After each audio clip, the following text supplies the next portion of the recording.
You're listening to Second Cut. This is the podcast formerly of the Film Magazine, now independent, where we forget the intro and talk about topics in film criticism, history, theory, etc. I'm Jacob, and I'm the one who's hungered for your touch, and we'll be toning down Elvis impressions. I don't think you should. I think that's adding the extra secret sauce to this particular episode. Yeah, and the good thing is it's so bad we won't get done for copyright. I'm Sam. I'm the one representing with a period-appropriate hat and a T-shirt with a woman filmmaker on it. So. I'm Kieran. I'm the one trying to help Sam out with a hat that I found last minute, and also could have had Paul Newman in my movie. Kieran's first choice for costume was he was going to contract anthrax, but decided not to. Yeah. I mean, I had lots of possible options, you know. I could have had big, fluffy cowboy kind of like hide sort of pants. Chaps. Yeah. Strangely enough, I don't have those. Could have done a lot of stuff. I don't either. I think the one thing we wouldn't have wanted you to turn up is recreating the riverbank scene with Cumberbatch, particularly. No. Yes. Well, YouTube's not ready for that. You could I was wrap going a to say, scarf.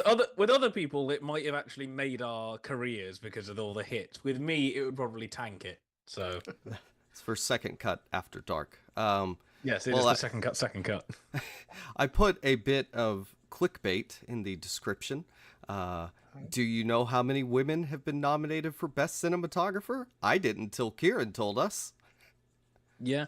Because this is about a month and a half ago. We need to have some more female-focused episodes, and so I initially thought about producers because I didn't want to just look at directors, because I mean, admittedly, one of the directors that would have probably come up we are doing in Jane Campion, but we've done I've done quite a bit on Catherine Bigelow. We did thinking back, we have done a Jane Campion one because we did the piano many years ago. Or we did the Mark Ruffalo erotic thriller. In the cut, Claire Denis as well. And we've done bits Oh, and that pieces. was Claire Denis. I thought that was Campion.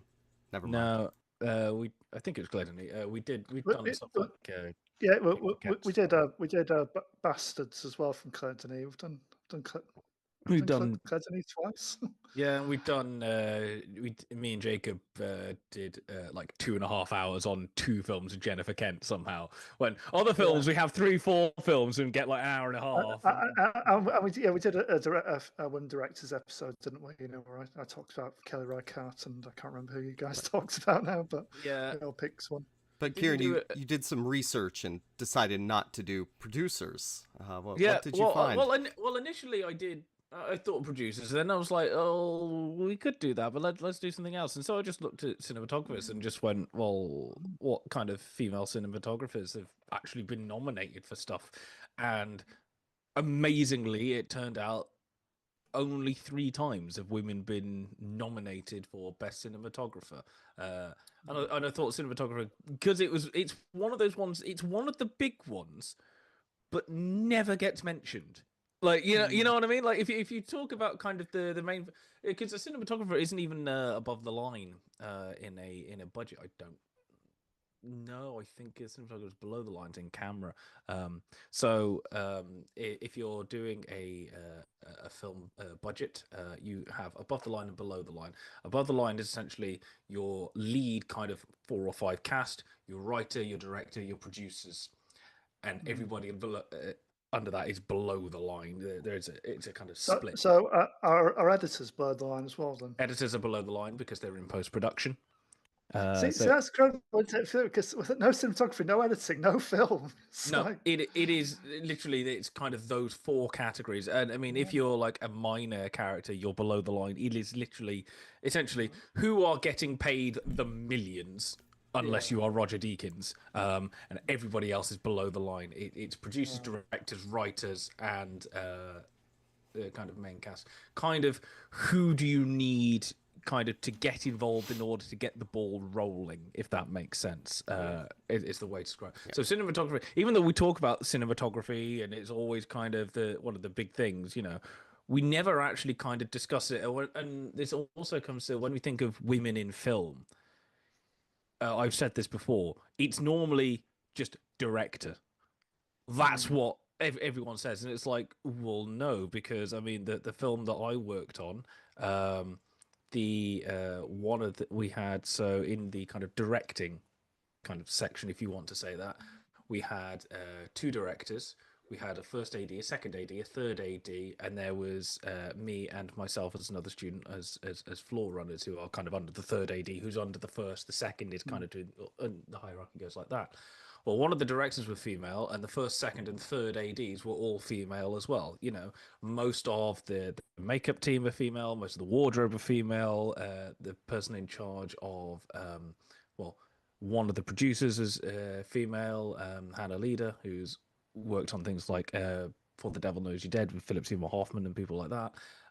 Cold Mountain, a lot of the caterers are female. Locations, head of locations was female, and these a couple of the cameras and sparks and things like that, and these don't actually get mentioned at all. Like it just like they're kind of irrelevant seemingly when people go, oh, we need more women in film. What they actually said is, we want more female directors.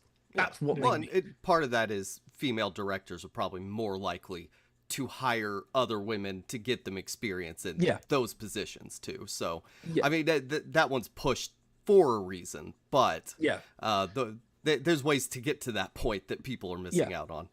And I just thought it'd be nice to, I mean, we are not cinematographers. That is not kind of our expertise, but at least look at the 3 films where we can at least eventually put a nod towards the cinematographers behind it, because there are only 3 women that have been nominated for it.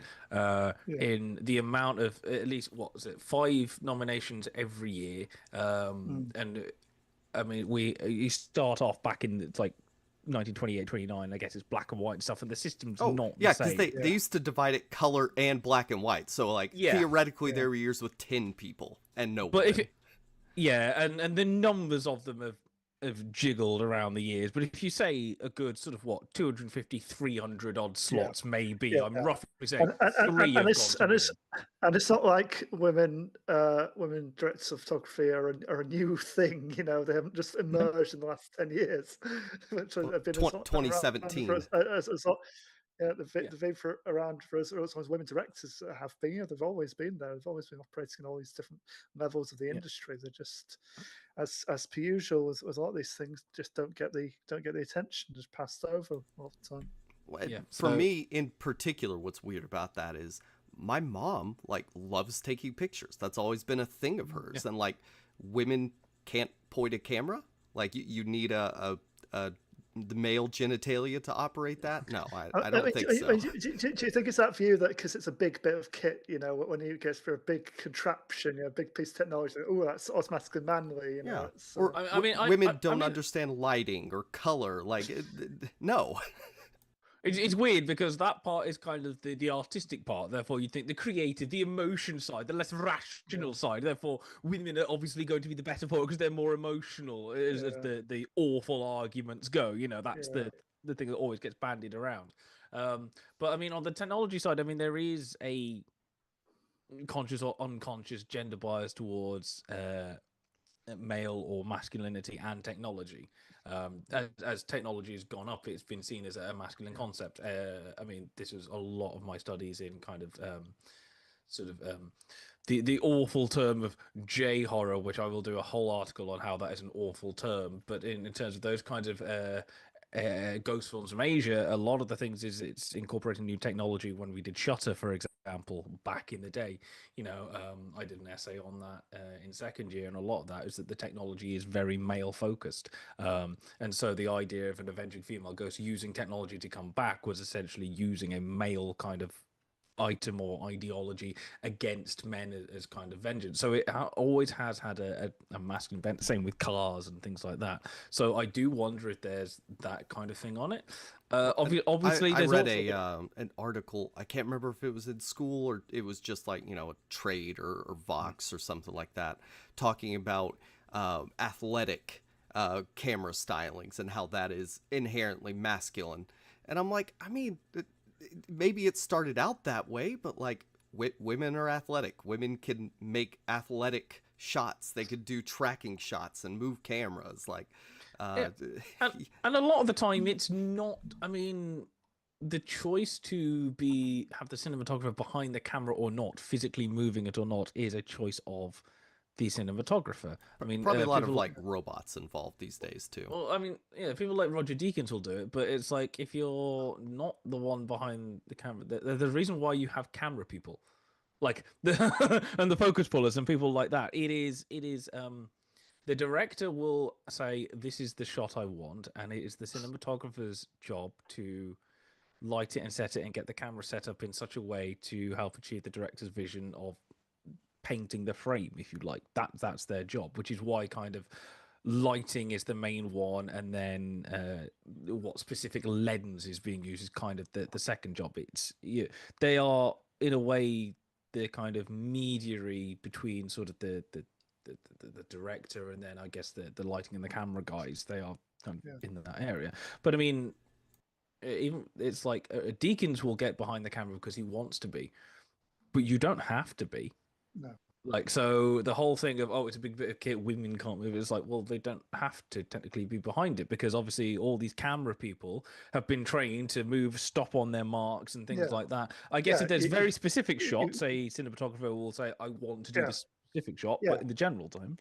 Yes. The way we think about it is the cinematographer designs everything, kind of comes up with the kind of technical way of achieving, you know, what the director's vision. But then he's got a whole team of like technicians and camera operators, you know, to further delegate, you know, those responsibilities. I was going to say, and there's editing is multi-camera.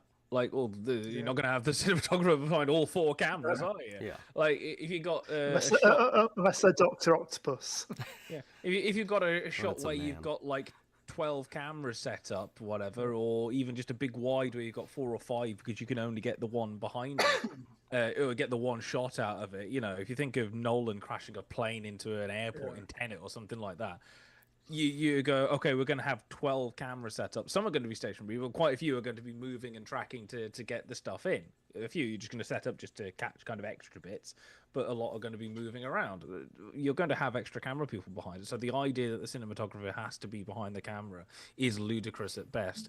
And I mean, I wasn't when I was working on My Happy Ending, I wasn't kind of a lot of the time I was locking things off. I wasn't on set. I was a little ways down, making sure nobody comes in and intrudes and stuff like that. But the times where I was there, I mean, sometimes I think it was Bartosz, his name was. I think sometimes he'd be there, but sometimes there'd be 2 cameras. You know, sometimes there's a B unit going off and filming kind of pickups and stuff like that. That maybe you have a B unit director that's going off and doing like that, and it's like it's not going to be the same the whole time. So that argument is bunk anyway.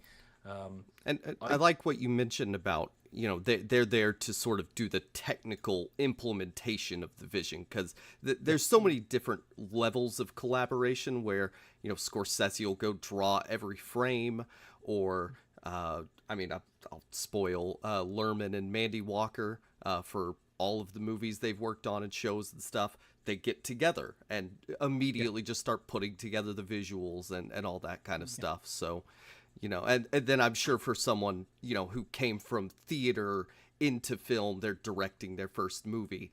I'm sure a cinematographer's pretty much just in charge of what the visuals are ending up as, and how to do things, what can and can't be done.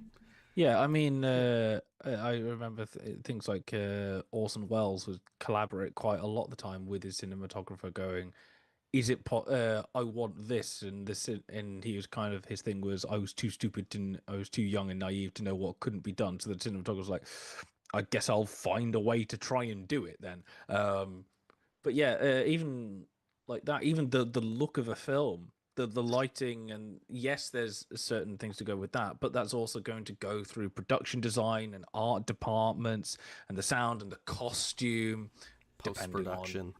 Post-production, color. I mean, people like Deakins, I guess, to a certain extent, are looking at color gradation as well. But that's going to go with your editors, your visual effects guides. It's a whole collaborative medium.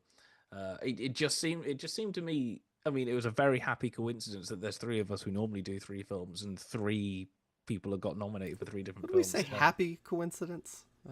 In order for this episode to work, it's happy.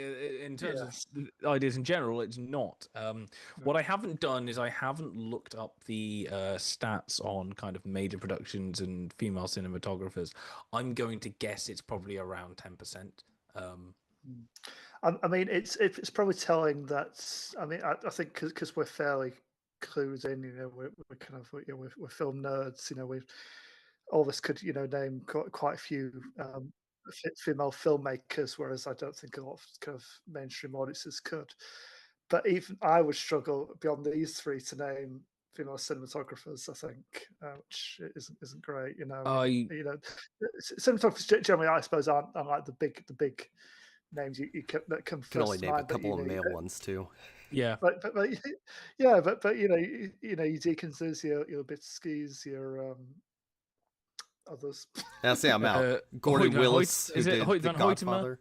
Yeah, Yeah. Only because we talked about him last. Just look, the very awful. Hang on, San Diego State University, and this is from, I think, 2024, something like that. Women as producers, 27%, 24.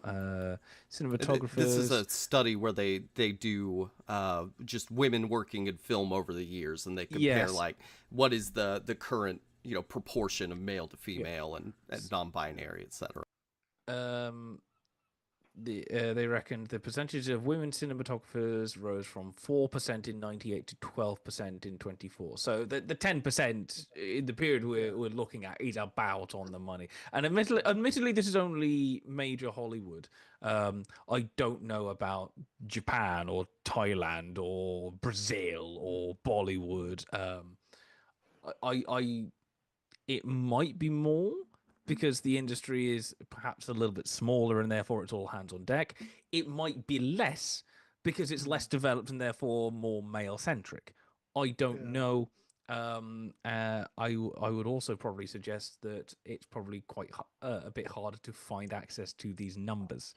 And so I am bearing in mind that when we go, the state of film is so awful, only 3 women cinematographers nominated for the Academy Awards. Again, this is a very mainly American and sometimes the UK and other. It's our usual Anglosphere kind of reference points, which it just the way it is, just because of how we've been culturally exposed over the years, basically. And it's like, I know I sound like a beaten record every week. I go, I only know these things, but it is a point that I think we have to reinforce to ourselves, that we are our frame of reference is essentially mainstream English language Hollywood and some other things that we try to educate ourselves on. At the Academy Awards, it's all Western films, and then there is one box for non-Anglo. So, well, who is it? Is it Sam or Jacob? How many non-English language films have been nominated for Best Picture of all time? Is it 13, 14? Yeah, I did a list of film magazine, didn't I? Yeah, something around that. I think that's increased by a couple now. Yes, I think they're up to about 16 now. I think, but Yeah. it's not great. It's like every 2 or 3 years they like to throw at least one in to go, look, aren't we good? it's just so good you can't avoid it. Like, yeah, it's like Parasite kind of did something, and now they're like, oh, we kind of have to now, don't we? We don't want to, but just a point on cinematography and all that more generally. So when you're, if you're like me, whenever you were first just watching movies and then starting to think about them, usually we go straight to plots. I think we think about like, oh, there's a plot hole here. Part of that has to do with like the stuff I was exposed to, like Cinema Sins or that style of critique. And if you're a movie fan who wants to take it to the next level, like learning how each shot is supposed to be, in good movies at least, telling the story of the film. In any competently made film, that's what it's going to be doing. It's going to have, Iron Man really big in the frame and Pepper really small in the background or something, because he's leaving her behind. Like, that's not just cinematography, but like in terms of what is put on camera and how that is telling the story visually, that's a place where you could go, like, watch video essays, look at breakdowns and be like, oh, okay, so that's why, Paul Thomas Anderson is shooting from this angle. That's why it's lit up like this. In this movie, there's a bright red light. It means this in this film, or in this movie, it means something completely opposite to that. I mean, I think I put something on Blue Sky that I can't remember if it was Jacob or Sam that was kind of put a comment on that I reckoned that cinematography only gets noticed when it's bright, dazzling lights or meant to be natural lighting. I was thinking about landscape shots. I was thinking about these 3 films where essentially Mudbound, Power of the Dog, and Elvis. Mudbound and Power of the Dog are quite a lot of the time naturalistic lighting, and I'm also thinking of something like Barry Lyndon. For that, where we go, oh, look, it's all natural lighting. I mean, Barry Lyndon's like the extreme, isn't it? We're literally just getting cameras from NASA to pick up your what you can catch by candlelight. It's either that, or it's like Elvis does it to a certain extent, but I'm thinking something like Blade Runner 2049. It's hyper stylized lighting, and it's like the stuff in the middle kind of goes unnoticed. And as I mentioned, Deakins going that kind of the only good cinematography is what's right for the story, and then someone's like, but when you're Deakins and you have like golden hour silhouettes, like you can do what you want. Like, as much as Deakins says he doesn't have a style, he has a style. Definitely, but I think one, that's kind of, you can't get away from that, and I think that's, he's not chosen to play up his style. It just, he naturally falls into that whether he wants to or not. But I also do appreciate his idea that kind of as soon as you notice the cinematography, it draws you out of it. The cinematography is meant to enhance a story, not kind of be the object of focus. It's meant to kind of be part of the natural world that's in. I mean, take the Bond films that Sam Mendes did, and he brought Roger Deakins on board to film. They look Skyfall they just look so different to every other Bond film. It's just, and it's unmistakable. It's like you've got a cinematographer who's like making an event of what he's capturing on camera. It's not just the stunts. It's this shot. If you could just take a still of it, you could put it in a gallery. It's beautiful. On its own terms. It's not. Also, Kieran, I'm taking that singular sort of quote that you're saying out of its context entirely. I don't know what's before and after it, what he really intends. But, to me, that's like saying, if you notice the paint, it's a bad, painting or whatever. Like, the cinematography and editing are the fundamental tools of film. Like, that's what makes it unique. It's not just reproduction. It's like, how do you, shoot Elvis and then elevate it beyond just I there's a guy yeah. pretending to be Elvis. Like I think his thing was, as soon as you go, oh my gosh, that's such gorgeous lighting, isn't that an amazing shot? Isn't doesn't the natural light perfectly work for this? As soon as you're thinking that, rather than not being engrossed in the story, and admittedly, he's talking about kind of the average person, not. So I don't know about you guys, but I find it actually quite hard to lose myself in the film because I'm automatically analyzing it. yeah, Just immersion by is default. not my priority when I'm watching a No, movie. but his thing would be for the average punter, the average cinema goer, the average now streamer, I guess. If they're going, oh my gosh, isn't that lighting and cinematography so gorgeous? That draws you out of the thing when you're picking up on that rather than kind of allowing it to enhance how the story is being told. I think that's what he's trying to pull across. Giallo would just be slashers if it was shot Well, I mean, more normally.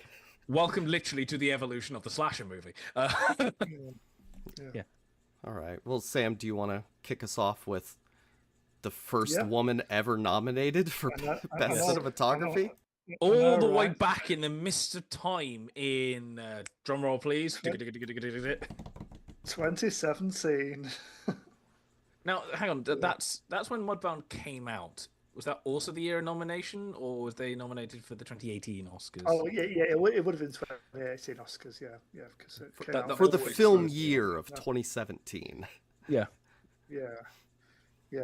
It was on Netflix. November 2017. Yes, it would have been 2018 Oscars. Yeah, I can confirm that as of today, it is still on Netflix, at least in the UK. Here too. It is. Yeah. I think it was Power of the Dog as well.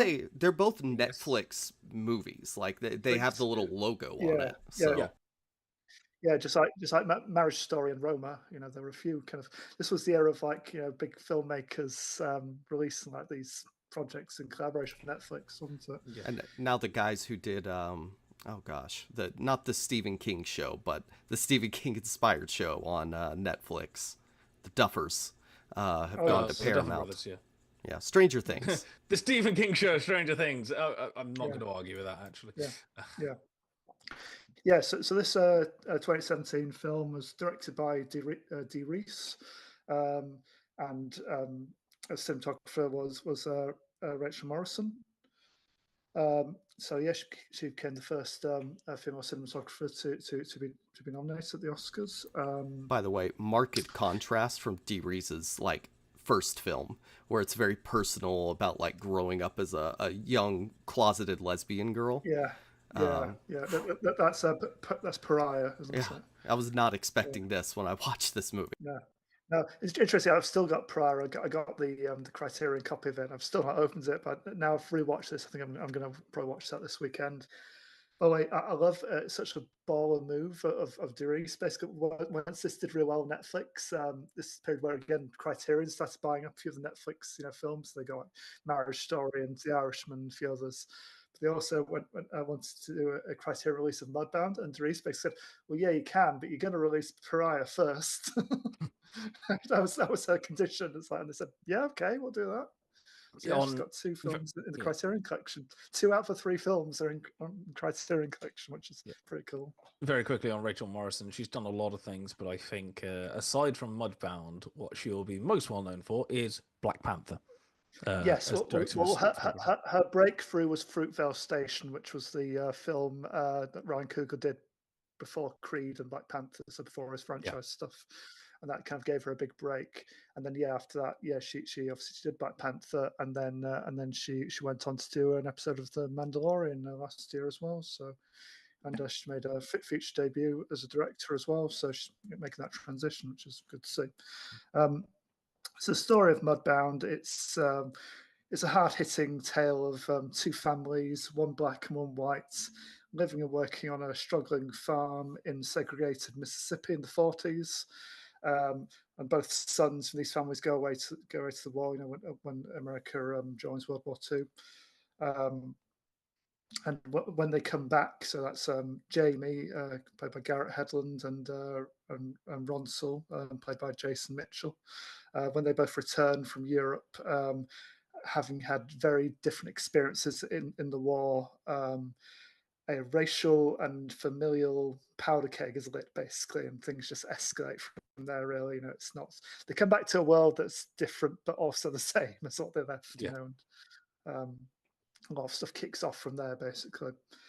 Um, she t- Rachel Morrison. So I've had this interview with Rachel Morrison. I mean I'll say this of the film.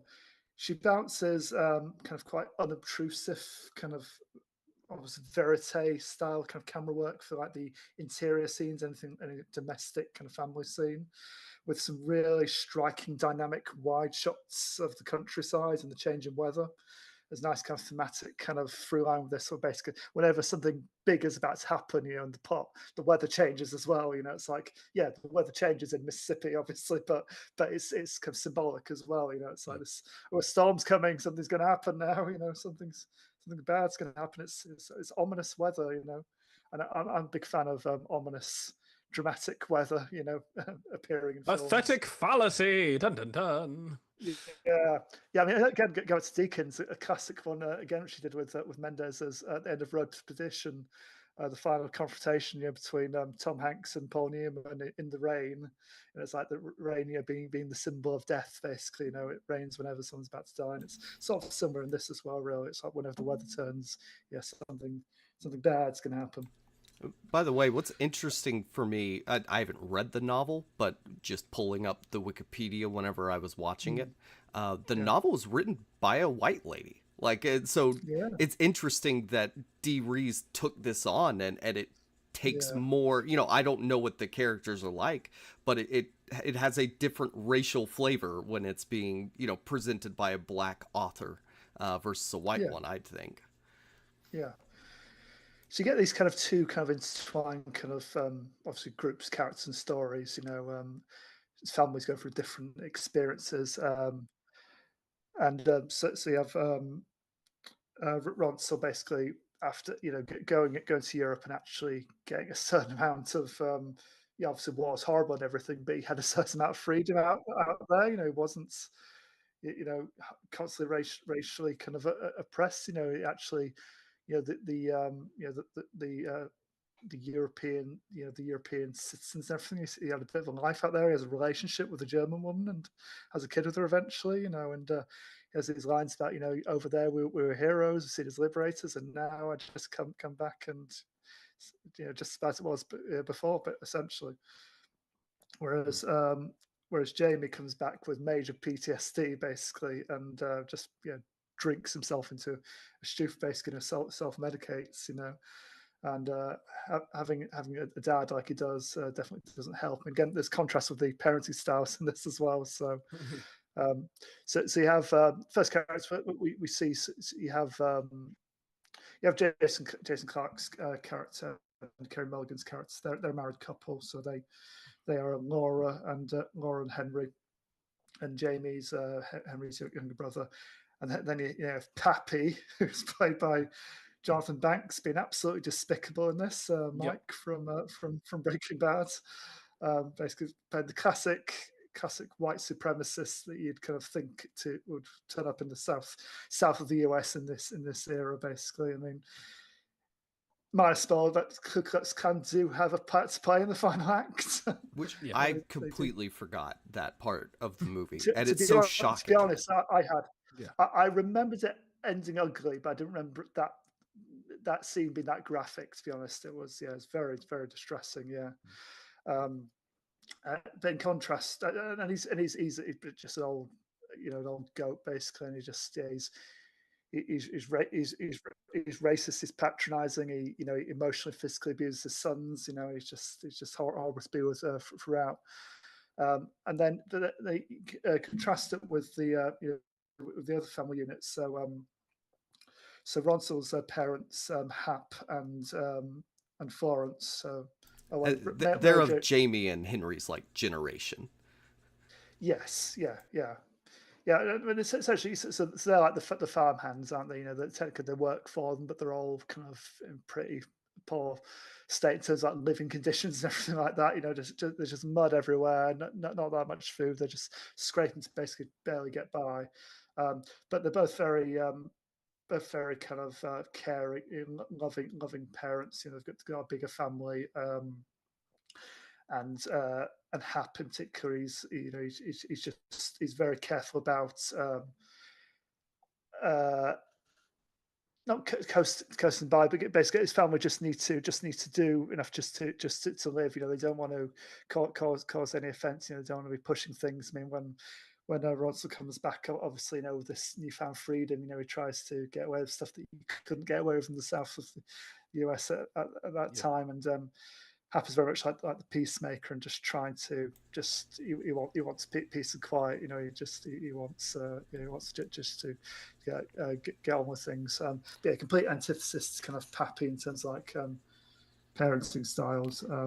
He's also in like an idealist where he wants to get his own land, but the circumstances of like being a black sharecropper in the 40s, you know. Yeah. I mean, there's a line early on about the difference between dirt and lands. You know, so it's good do you own it or not?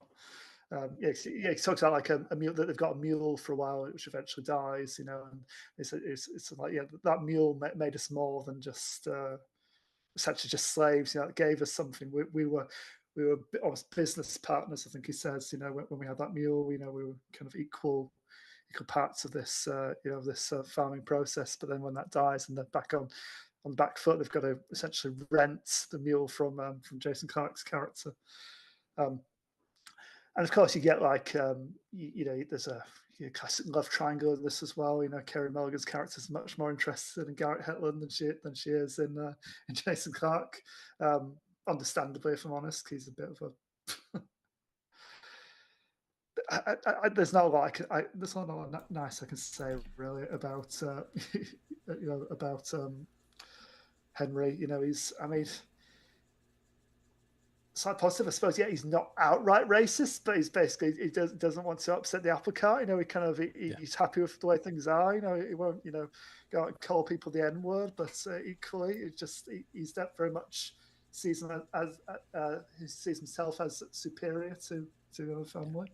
Yeah, he's not kind of for the system, but he's not going to do anything to try and change it. He's the product of it, because there is the scene where he says it's the opening, but Pappy's dead, and he says, "I'm not burying Pappy with a slave."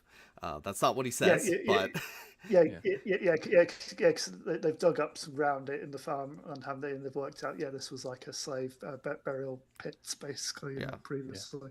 He says the N-word there, but then he's cordial with Hap, like he's not.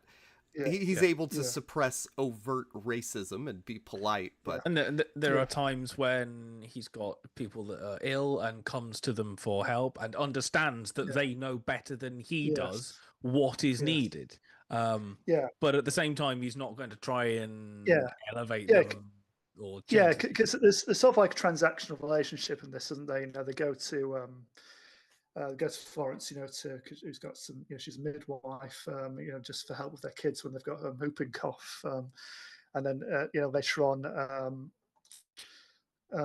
Laura, hires them a doctor, when Hap has busted his leg, so this kind of give and take, in general understanding, but they're obviously come from very different worlds and can't quite at that time and place can't mesh kind of particularly happily.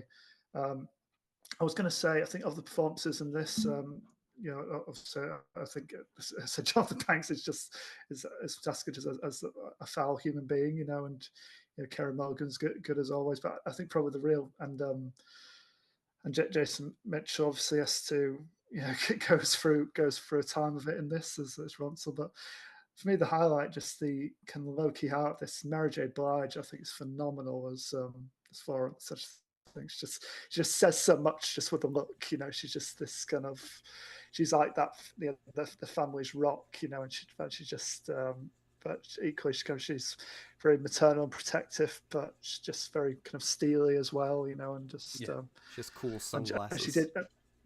She's got cool sunglasses. Yeah, and she did get nominated for this. Actually, I mean, this film was a few firsts. Not only was Rachel Morrison the first woman ever to be nominated for the Oscar for Best Cinematography, but this became the first non-documentary feature film distributed by a streaming service to be nominated for an Academy Award. Mary J. Blige became the first Black woman to receive multiple Oscar nominations in the same year. So she was nominated for Best Original Song as well as Best Supporting Actress. And she was also the first actor of any race, male or female, to be directed to an Oscar nomination by a Black female director. Yeah. Probably the first lesbian director as well. yeah. I was just find it. Doris became the first Black woman to be nominated for the Academy Award for Best Adapted Screenplay, and also the first openly gay woman to be nominated in a writing category or any other Oscar category. Yeah. So a lot of firsts for this. So as I say about the cinematography, you got the contrast, you got the low key stuff, the drama kind of domestic stuff, and then you got the big, dramatic kind of tableaus, for like key points of this kind of heighten the drama. I found a couple of interviews with Morrison, and it's just some interesting stuff. I mean, a bit like I think what you said at the start of this, Kieran, about it not being, you don't want to notice it too much. She said, I look for cinematography that's invisible to the projects, that feels like it's in service to the story, but doesn't feel so stylized that you're noticing the cinematography itself. It should feel like the filmmakers are all speaking the same language, which I think is very sensible. But as you said, there are a few kind of points where it is obviously it's like a statement piece, but generally it's unobtrusive, Yeah. I'd say it's a bit more saturated than Power of the Dog. Yeah. I mean, the one scene I struggled a little bit with, the opening scene, the opening storm, when you're trying to bury Pappy, and I thought that was almost slightly too dark. It was like I was struggling a little bit, especially watching this in the daytime. But generally speaking, it's a fantastic looking film. I was going to say the awful thing is that you can't even say, "Oh, it's meant for a cinema screen" because it was released on Netflix. No, and that's another thing. Just in general with lighting, this is one of my grievances. You can continue in a second, but can cinemas please turn off all of the lights, please? Because half the time, because now you've got to leave one or two on over the stairs for health and safety reasons. But I always get stuck under one where I could read a book in the lighting that you've got there, and so it's really dark, and I'm like, I can't tell if I'm not meant to see something, or it's just glare off the lights that I can't see something. Can we please? Or is it glare off someone's phone sitting in front of you? The Apple Watch going off. Can we please? Oh, turn off every all the every lights? time they move, yeah. But my theater has stair lights, but I have been in theaters where like they still just keep a little bit of light on over top, and like I get safety, but just put stair lights. It's only one or two, but it's like I'm normally somehow, because I quite like an aisle seat, I'm always sat underneath the wall. I'm just like, every time I sit down, I look up going, are you going to turn off? Are you going to turn off? And I'm just praying for it. But yeah, you know my grievances with nobody can shoot in the dark anymore. And I think that everything should be shot as if it's in black and white in the 40s, where moonlight is essentially just shooting it in the day and you just like put mist everywhere. Everything should be day for night. And just shoot it like that, It's like night times in the 40s, black and white movies. Well, it's black and white, so you couldn't shoot it really dark. You just had to make it look like everything's bathed in moonlight. If we could do that, please. That'd be great. So she was asked about like the film versus digital debate, and she was looking back at her work on the film like a few years later, and so Mudbound was shot entirely digitally, and she said in retrospect, having shot the film digitally. I would have shot, if I had the choice, I would have shot all of the day work on film and all the night work on digital. We were in these tiny little plantation homes where I couldn't really hide lights. So with digital, being able to light with practical sources and supplementary candlelight was a great asset. So yeah, she said that was kind of the only way to do it back then. But yeah, if she had the option, she would have kind of done a mixture of that. And she also mentioned about how her careers can progress over the years, and like different levels of projects she's talked about. She comments that I think we had 3 sky panels on Mudbound, and I probably had 300 on Black Panther. Yeah. So yeah, it's completely different kind of levels. But she also talks about, and again talking about women being more emotional, stereotypically. She talks I mean, I'm sure a lot of most photographers will say this as well, but she says in terms of her style, what she's looking for the camera, she says it's really all about the faces. The camera, the characters make up the story and make it look so cinematic. There are probably other DOPs out there who just want a script to challenge them technically, but I'm someone who is drawn towards heightened emotion, and when a film affects me, that's the best of all. And you can definitely see that, I think, towards the end of this one, like, to not put politely, shit is well and truly hitting the fan, you know. Yeah. And kind of everyone's kind of on like a heightened level, and everything's getting fraught and distressing. And I think just how the camera kind of just captures kind of the torment and emotional and physical agony on people's faces, I think is quite something in this. I mean, it's a very emotional film. I think it's fairly. I say it's overall it's like a solid kind of period kind of piece, you know, and kind of seen loads of films about this time and place, and kind of racial tensions and everything like that. But in terms of all the characters, it juggles, and how it gives everything kind of equal weight, and it does it all justice. I think it's kind of interesting, and kind of her kind of capturing kind of Derice's vision for this particular story is kind of really commendable. I mean, I was only 6 times seen it, but I really enjoyed kind of going back to it. I think it's a very, very solid effort, you know. Yeah. Every time I watch it, I enjoy it, but every time I start it, I go, "Am I gonna like this again? I don't," and then I do. So Yeah. Yeah, I did like how obviously it had being a Netflix production, it had a decent budget. I think what was it? 10, but budget 10 to 11 million, so not massive really. And so obviously it looks good. It looks kind of very I was going to say glossy, I suppose, but it's kind of, you can see like the artistry behind it. Nothing looks like period appropriate, convincing, everything. But it's like the scenes in kind of the limited scenes we get in World War II, following both the sons in Europe, how they get around actually having to depict like proper battles and everything like that. So actually, Ron Solo is just in a tank, and all you see the war is him having to get out of the tank when they're hit by something, and all you see of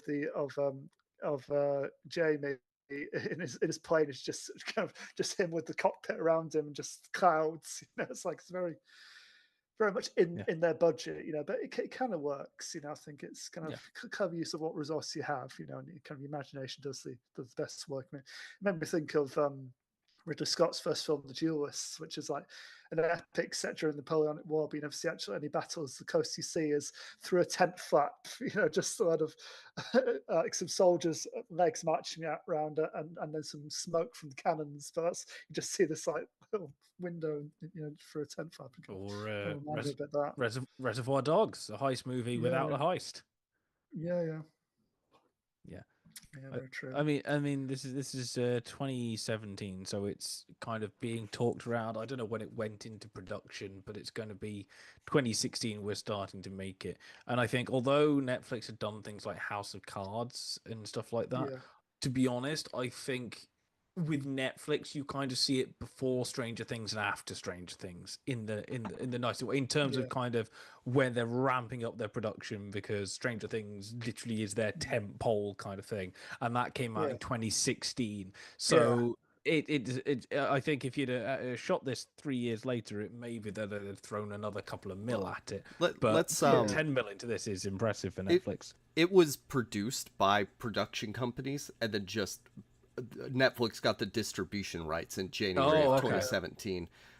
They were at Sundance, and A24, Annapurna, and Entertainment Studios all made offers, but I guess Netflix made the biggest one. So it's a bit like what I did with Roma, basically. Then they just came in kind of after the facts, and had it on their platform. Yeah, that's the kind of one of the things. I'm now flashing back to one of the essays I did from my MA on, is Sundance really a champion of American independent film? And it's like, Netflix are there, Sony are there, Warner Brothers are there. Is it really independent? But But yeah, that's kind of thing. In which case, it may be that they went for Netflix essentially because of the success of Stranger Things and the rise that they. Yeah. Or just money. The Netflix had the biggest money. Yeah, well, they probably had the biggest money in the nicest way. Yes, because of House of Cards and stuff, and they were on the first streaming service, but also because of Stranger. I'm going to write essays and look into the details on before and after Stranger Things, because there is a monumental shift, I think, in streaming after that the first series of that launched. But anyway, yeah. Sorry, just thinking about the Unfortunately, budget. now Netflix is trying to completely strangle theaters, whereas before it was just, maybe happy accident. Yeah, and they pretend they're not by going, oh, don't worry, Guillermo del Toro, we'll do a limited theatrical release of Frankenstein. Yeah, I was going to say I better be able to see that on a big screen near me when that comes out. I'll be so upset if it's like I have to watch it on Netflix. Oh, it'll be out for 1 week. You'll have 2 showings a day that you won't be able to get to.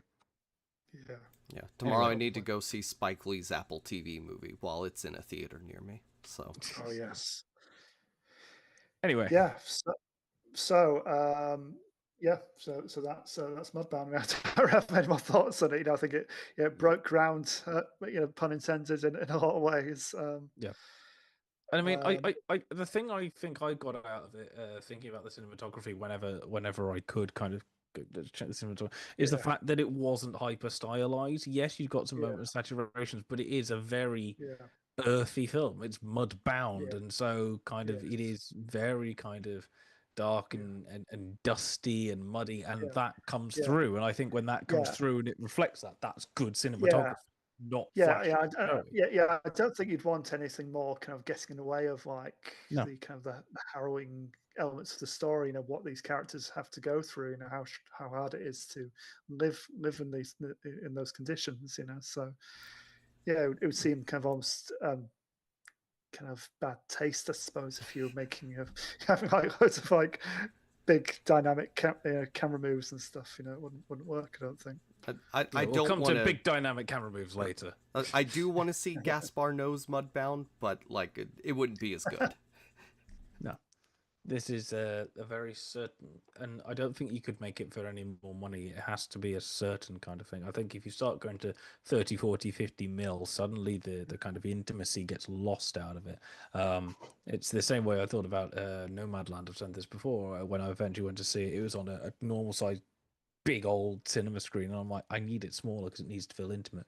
And actually maybe that worked for Netflix, because even on a home cinema, what's the biggest you're going to have? 50, 60 inch really. That's the biggest I think you'd want this laptop screen. I don't know, 17, 18, 20. It works. And then if we're moving on, yes, we're moving on to one of the ones that actually got lots of award nominations. I mean, that one did as well, but finally for a film, I believe we get to the only woman to have been nominated twice. I believe she got nominated twice. Yes, she did get nominated for Piano. I just had to check. I'm like, I knew she got Palme d'Or, but did she get nominated at the Oscars for that? I couldn't remember. So in all of the years of the Oscars, there's only been one woman to be nominated twice for Best Director, and that is Jane Campion, Dame Jane Campion of New Zealand. I mean, the Academy could have nominated Eternals, to make Chloe Zhao join that. Greta Gerwig should have to. I mean, was she nominated for part of Best Picture though, or writer? She did get a nomination, it just wasn't for director. Well, just did Best Director. I mean, though, like specifically. Yeah. Barbie is incredibly underappreciated as a film. But yeah, so this was 2021 going into 2022. The director Ari Wegner. I'm guessing it's Wagner pronounced because the W in it. Gets. I guess it depends if she's American or not. Being American doesn't change how you pronounce St. Louis. Come on. We say Wagner, not Wagner, when that's someone's name. Maybe. So probably before that, most well known for things like Lady Macbeth and In Fabric, which is the only film I think I'd seen that she's done. Recently, she's done Drive Away Dolls and Honey Don't Nice. with Ethan Cohen. In Fabric, I think is the only one I'd actually seen. I've seen Lady Macbeth, and again, it's a very striking looking film Yeah. on a fair low budget, So Like I vaguely remember seeing In Fabric at Abattoir and wasn't the biggest fan of it because I thought it was incredibly pretentious. But that's just me and just how I reacted to that particular film. I've seen Drive Away Dolls, but not the others.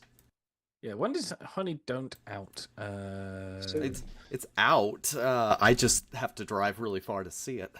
The United States. Do you know when it comes out? Tomorrow. Oh, okay. Well then, it'll be here tomorrow. In which case, obviously, this film is this whole episode is for that. Obviously, release of Harry Wagner's new film, and we're jumping on that bandwagon, which we definitely knew about before about 5 seconds ago. It also isn't Drive Away Dolls, despite being Ethan Cohen and Margaret Qualley. Yes. So yeah. I mean, Power of the Dog, just in general, we'll go over it before we get to stuff. It is one of the most nominated films at the Oscars. It got 11 nominations. So for Best Picture, Best Director, Best Actor for Benedict Cumberbatch, Best Supporting Actor twice for Jesse Plemons and Cody Smith McPhee, Best Supporting Actress for Kristen Dunst. Why is that not Best Actress? Like, why do they not put her in that category? Do they think she got a better chance in supporting actress? Yeah, it's category fraud. Yeah. Because who was she up against that year for? Was that the Everything Everywhere All at Once year? Yeah. I think she wasn't going to beat. Yeah, but then she gets put in a category with Angela Bassett and Jamie Lee Curtis. Maybe they thought she could get it from that. But along with that, also Best Adapted Screenplay for Campion, Best Cinematography for Ari Wagner, Best Film Editing for Preeta Scriberis, Best Original Score for Johnny Greenwood, Best Production Design for Grant Major and Set Decoration for Amber Richards, and then Best Sound for Richard Flynn, Robert McKenzie, and Tara Webb. The only thing to win out of any of them was Best Director for Jane Campion, which I think I saw somewhere. So it's the first film directed by a woman to receive more than 10 Academy Award nominations. There is also something like one of the films, it was the only one to like, it might have actually been Mudbound, I'm thinking of some weird one where it's like the only one to get directed without any acting or some weird thing like that. But yeah, so very, very kind of nominated. Pretty much everywhere else, it won way more awards. So, like at the BAFTAs, it got Best Film as well. Didn't get nominated as many stuff, but got Best Film along with Best Direction. Actually, no. Yeah, this wasn't the Everything Everywhere All at Once year, was it? This was when it was. No, this was when everyone was going, it's either going to be this or Belfast. And I think Coda got it. Oh, yes, it was that weird year, yeah. Because everyone literally going into it is going to be, it's either going to be Power of the Dog or Belfast. All the COVID and post-COVID years run together. Because I remember that this had momentum behind it, as you say, because it actually wins at the other awards bodies. And then, people were predicting that, yeah. No, yeah, you are right, yeah. Yeah, and because like Coda won, and in the nicest way, everyone went, "Huh? Really? What?" Like this is nowhere near. This is sorry, just going off on one. I still have that. Somehow, completely accidentally, I managed to review the Best Picture winners for the Oscars 2 years in a row for the film magazine. So I reviewed Coda and I reviewed Everything Everywhere. Well, the other nominations that year, along with Power of the Dog, Coda, which won, Belfast, which was like second in the running, Don't Look Up, which was an outside thing. I didn't like Don't Look Up. Drive My Car, because you got it. Dune was nominated. Licorice Pizza was nominated. King Richard was nominated. Nightmare Alley was nominated, and West Side Story was nominated. I like That was licorice pizza, but this must have been a thin yeah, year. that was a weird crop of films, wasn't it? Really? Yeah, but literally everyone was like, it's between Belfast and Of course, because Power of the I mean, Dog. no wonder we've forgotten everything, because this is the year of the slap, wasn't it? So that's all people remember from this year. Yeah. So yeah. That was 3 years ago now. Jeez. I know. Yeah. Got nominated for an awful lot of films. And it is based on a novel. I'm not sure. Was the novel based on like a real The author was like, he's a Western author. He had a ranch in Montana. I don't know if he did by this point, but like he was one of those Western authors who at least LARPed as a Westerner as well. Yeah. But by the way, doesn't think speaking of Montana, doesn't New Zealand look great standing in for Montana? New Zealand looks good standing in for pretty much anywhere. Let's be fair. If you want landscapes, you go to New Zealand. I think this is what Peter Jackson has now proven. We've got it all. We've got mountains. We've got rolling plains. We've got New York and Thor. And waterfalls. Yeah. Is it genuinely? Yeah, he shot. He used like downtown Wellington as a stand-in for like New York City or whatever. Hemsworth and Taika Waititi, obviously. And it essentially follows. It's a cattle ranch and for a couple of brothers, and it is. The story kind of dips and weaves, but essentially it is about Benedict Cumberbatch's character being a bit of a dick, in the nicest way possible. It's about Benedict Cumberbatch's character being a repressed, self-hating gay, basically. Yeah, kind of. That's what it's all about. But it takes a very long time to get to that. Yeah. Yeah, and him kind of being the manly man, and then there's Cody Smith McPhee, who is Kristen Dunst's son, I believe. So I've watched a lot of films with Blur. I apologize. I should be better prepared than I am on this. I only watched it the first time yesterday. And so there's that, who is very much a probably it's slightly caricatured queer man, I would say. It's interesting you say that, because I don't think he is actually queer. I think this plays into how masculinity is perceived and stereotyped. Yeah. And so, like, I don't think he actually is. And so you're talking about Cody Smith McPhee's character. Yeah, because obviously Benedict Cumberbatch. It's left pretty open to interpretation. I'd say. I wouldn't weigh in. It's not explicitly stated, but all of the characters seem to think that he is. Well, the ranch hands and Phil, who's Benedict Cumberbatch, they all call him Nancy and make fun of him for being thin and young and wearing button down. They wear button downs. I really don't get what's particularly feminine about him, but he's not a manly man. He's not wearing his button down in a manly enough way somehow. Yeah, it's not covered in dirt. Yeah, and it's kind of a trade-off between kind of the manly man, the ranchers, and the kind of the educated world coming in, the trade-off between that. Yeah, because there's lots of references to the guy who taught Cumberbatch everything he knew, basically, isn't there? He's like this mythic figure, but it's obviously becomes quite clear that he was also abrasive sexually as well. Bronco Henry is the fellow. That's the one, yes. And eventually, sort of, Kristen Dunst's character Rose sort of falls into alcohol issues as Jesse Plemons' character goes in and out. And it's funny, but both of our films have the female lead having one hell of a time of it. Just they're quite similar in a number of ways. It's sort of a Western where stuff happens and people are kind of attacked and insulted and various things goes on in the night, and then eventually sort of Benedict Cumberbatch's character and Cody Smith McPhee's characters get closer together, kind of a bonding experience, and right at the end sort of Benedict Cumberbatch's character sort of, I don't know, becomes infected from anthrax, tetanus, whatever it is, anthrax most likely, and ends up. Do we think killing himself? Is it killing himself? Yeah. Oh, I mean, this is not really open to interpretation. He's killed by Peter. Yeah. Intentionally, because he's abusing Kirsten Dunst. Yeah. But you think he may have offed himself if that hadn't happened, or because he's in so much like pain and discomfort, from all the anthrax pumping coursing through his veins, It's not a pleasant film to watch in the nicest way. It's a bit of a journey. But you know what? Even with the accent, Benedict Cumberbatch is amazing in this movie. Like, even with the accent, which is forced, it's not the best one he's done.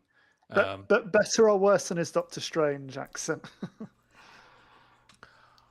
I think actually slightly worse. Only slightly.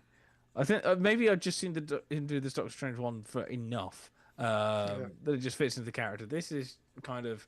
I heard it initially. I'm like, I'm not buying it. There's a point where he goes. Maybe it's because Peter. I'm also rewatching Sherlock occasionally as well, so it just clashes. There's a point where he's off screen and goes, Peter, and I was like, what? Why is? Oh, Doctor Strange is in this. Okay, never mind. But the thing I picked up most on this is that even more than Mudbound, this is incredibly, or what's meant to be naturalistic lighting. You get moments with the shots of the landscape and kind of stuff like that, but for the most part, and again, I think it's because obviously it's set kind of pre-electricity, so you don't not pre-electricity, but pre kind of lots of electrical things in the house in the middle of wherever it's meant to be, Montana, something like that, on a ranch. They're in rural Montana. They're rich, but like it's still not ubiquitous. The first neon sign was put up in 1912, which shows you how recent that kind of thing is. So, go ahead. No, I was going to say, I think you talk about like the setting and the naturalistic lighting. Jane Campion has form in this. It's her favourite kind of film, like a slightly depressing period piece, So, you think of the piano and you think of Angel at My Table. They're both very much naturalistically presented to us, and it's the heightened emotions that kind of give her films kind of life. Otherwise, the camera's just presenting the story to us. Really, isn't it? I mean, they're often in very striking landscapes, but kind of the way the landscape's framed isn't like the point of it. I don't think. Yeah, and just skimming an interview with Deadline from January 25th, 2022, Wagner was saying that she's kind of working again, and as something I was saying earlier, the pair are also engaged, the pair being Campion and Wagner, were engaged in ample conversation beforehand with costume designer Kirsty Cameron and production designer Grant Major to figure out what would best suit the film in terms of color and how it would be employed to unify its world. So again, like, you can't just go out and shoot the lighting, because if you want to do something but all the colors are already from the production design a completely different color, the whole thing is going to mismatch. All this stuff has to be thought out beforehand. It's not just cinematography, it has to unify with everything else. And elsewhere in this article, she was saying kind of because of they're trying to use as much naturalistic light as possible and kind of maybe only amplify it or slightly modify it with stuff like that. Apparently she had kind of like on her phone, she was looking at GPSs of where like the sun rose and sets and angles of just the weather. And apparently they would kind of do a shopping list of which shots to get at certain times of the day in order to get the sunlight going in a very specific direction in order to make everything like that. I mean, the house, I presume that was built for purpose. That was like a set, I'm going to guess so, yeah.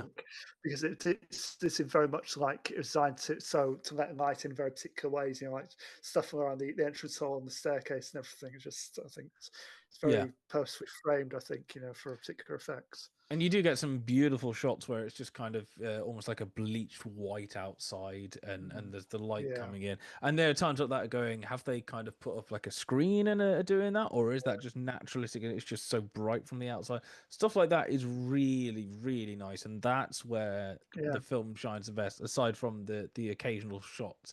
And there's not that many of kind of golden hour sunsets, that kind of thing. No. There are enough. Yeah, I think the closest, I think the one that looks particularly different is the aforementioned kind of riverbank scene and the riverbank frolics. Yeah, That's is lit very differently to the rest of the film. I think quite yeah. intentionally.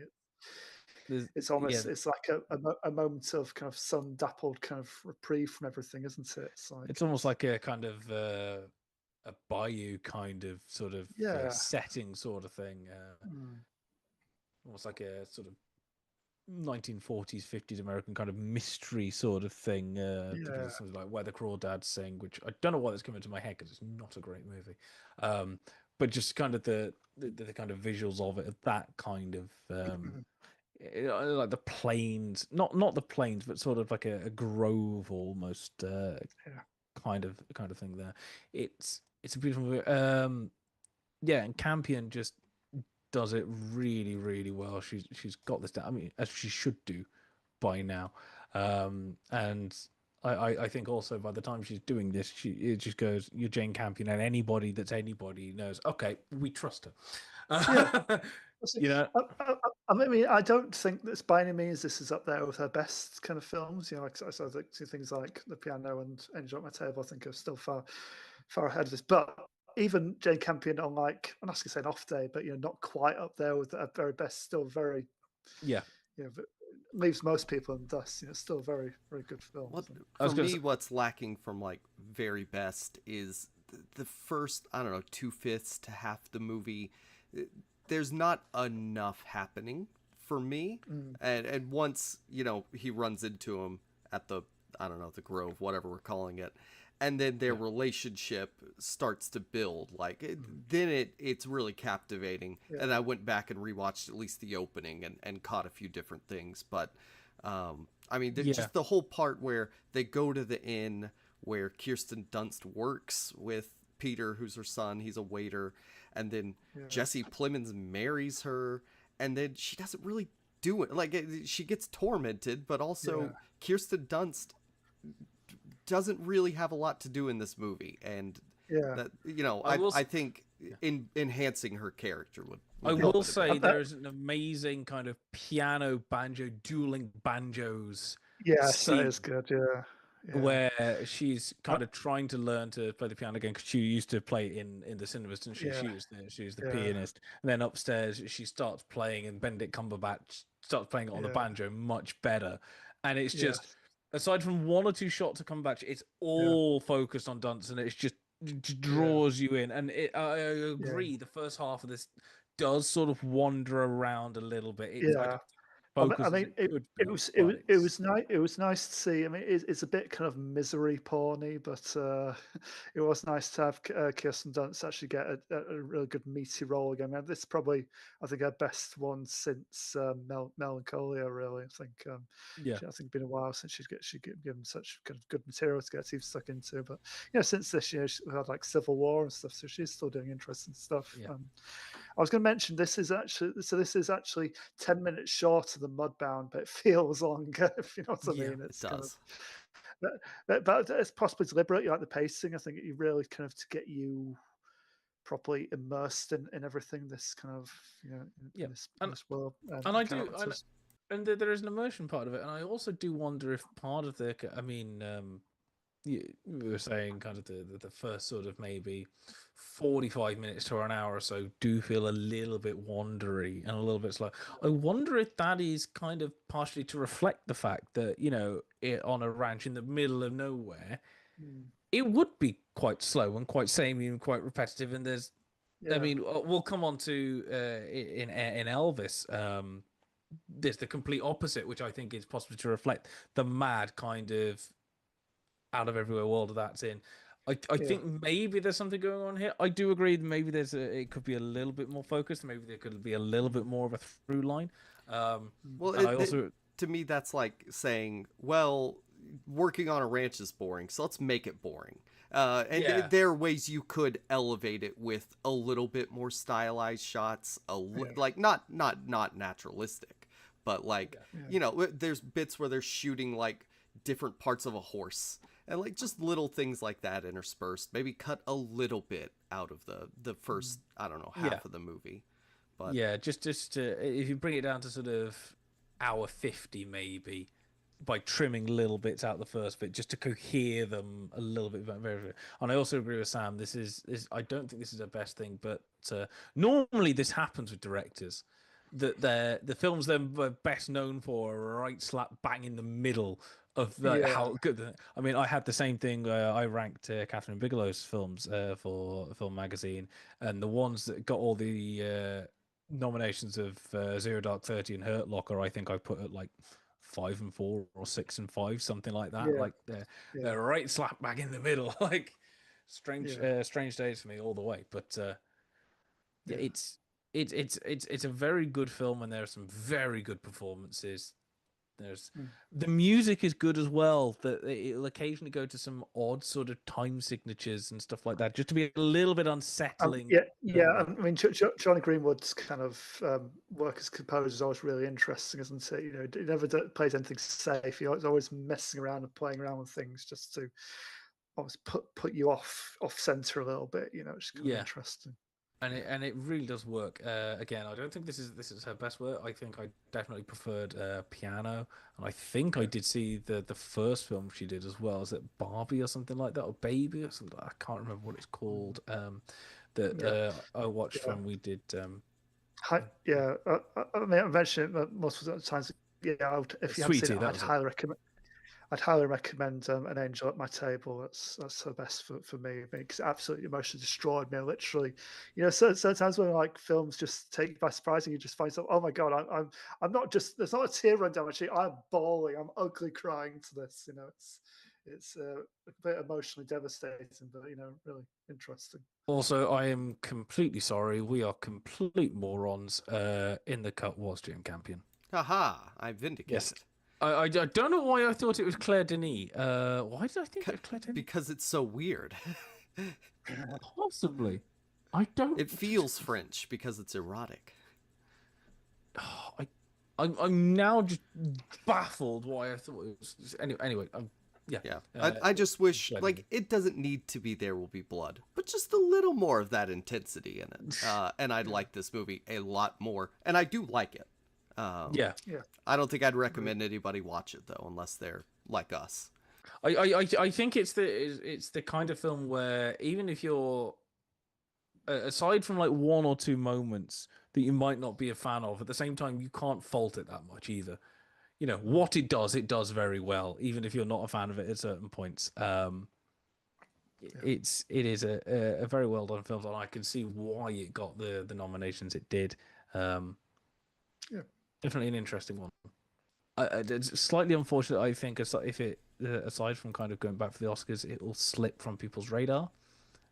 But there we go. It happens. I mean, it'll stick around better than Mudbound because Mudbound will just be lost in Netflix algorithm. So let's be honest. Yeah, that people only look for kind of female nominations and female wins and stuff like that. And critically acclaimed. Carey Mulligan. Yeah, that's about it. Well, we did the movie that lost to Everything Everywhere All at Once too. So yes, Elvis is a 2022 epic biographical drama film from Baz Luhrmann. So when I saw people online saying this is too much like the standard biopic, I was wondering what movie they were watching. What standard biopic is anything like this? I'm going to make a confession. I saw the advert. It was going out. I was actually like in a financial position to go see it when it did come out. I didn't go and see it because I was having flashbacks to Bohemian Rhapsody, and I thought this feels like a Bohemian Rhapsody cash-in. No, but Bohemian Rhapsody is the standard issue biopic. Yes, anything interesting. But and around the same time, within a couple of years, you had things like Elvis and Rocket Man, which both did something really interesting with the biopic. I'd argue. And I will also say, if anyone's caught Maria, that came out early this year / late last year with Angelina Jolie, and also Cody Smith McPhee, somehow he's everywhere. Did a woman shoot it? Oh God! We talked about we talked about Let Me In last week as well, didn't we? He's taken over. I know. It wasn't a woman shooting it, but it was Pablo Larraín who also did Jackie and Spencer, because it's part of his kind of trilogy of big female things. Yeah, but Maria is a very interestingly done biopic as well. I really liked Maria. I'm not that much of a fan of Elvis.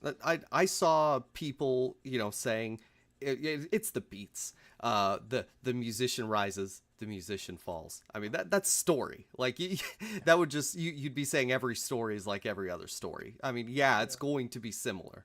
I saw people say that it glossed over, this big moment in his life or left this out. Yeah. Well, it's not really like a standard bio. It's not going for that.